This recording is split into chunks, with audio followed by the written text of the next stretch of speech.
managing my team, managing my listings, having my team do what I want them to do, and maybe, I think right now it's a lot of my miscommunication, not spelling out to the team what I want, thinking that my common sense is their common sense, or that they can read my mind. They can't.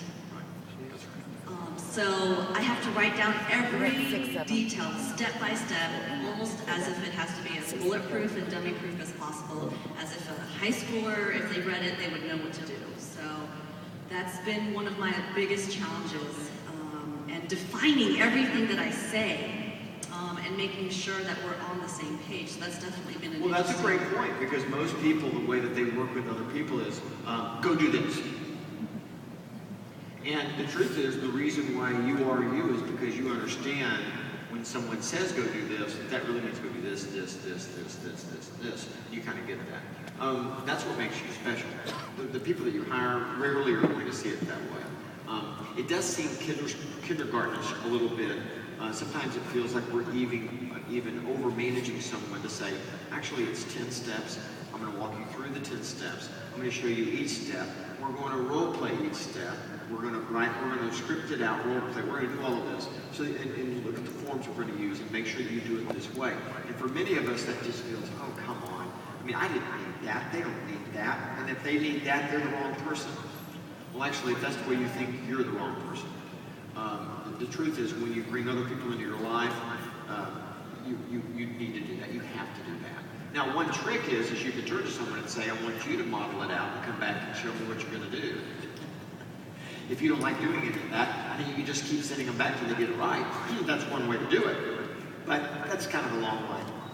I've taken kind of a hybrid method. I give them the general gist of it. Maybe I'll give them maybe an outline. You fill it in, kind of do a verbal run through, but get it on paper so that I do have every step filled out. So a little combo. It's an interesting thing. Michael Gerber, who wrote the book E-Myth Revisited, said when you write systems, you have to give it to a 12-year-old. If a 12-year-old can implement it, it's enough detail. If a 12-year-old cannot implement it, so when Diana wrote all her systems, which ended up being 22 books, 3,000 pages, she did have a 12-year-old go through them and implement every one. And then he said it has to be at that level.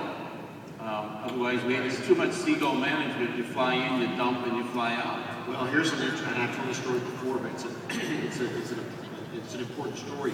You know, when Ray Kroc went down to visit the McDonald brothers in California, he was there actually to get some ideas to what I tell his clients. They buy more product from him. Excuse me. And so he got down there, got enamored with their business, and convinced them to let him franchise. Well, he wasn't the first person to franchise the McDonald brothers. He was actually the third. The other two had failed. And he went back to Illinois, set up what they told him they had done, and the French fries were horrible.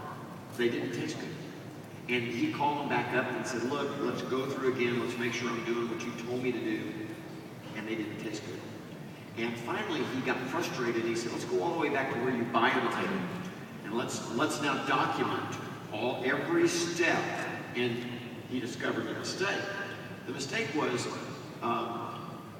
they had left out an important ingredient. Because the McDonald's brothers, when they got the potatoes, they stored them in open-air burlap sacks in a certain storage unit behind the building. And given the climate of California, where they were in California, it cured the potato. So when they cooked it any old way they wanted to, it tasted amazing.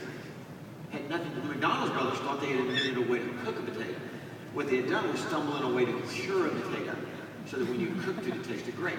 So they went back, they duplicated the curing process, and the potatoes tasted great.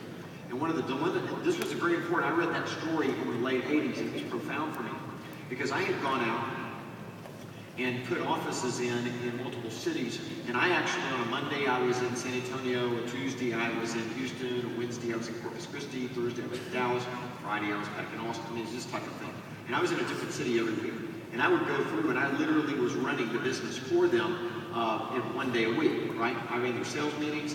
I met with management. I helped them hire people. We did some training. I did some recruiting. And then I hopped in my car and drove home. And I did this 5 days a week. This is how this all started. Well, every one of them got profit, and I thought I was a genius. So then I get in my car and I go, my work here is done, and I'm worn out anyway.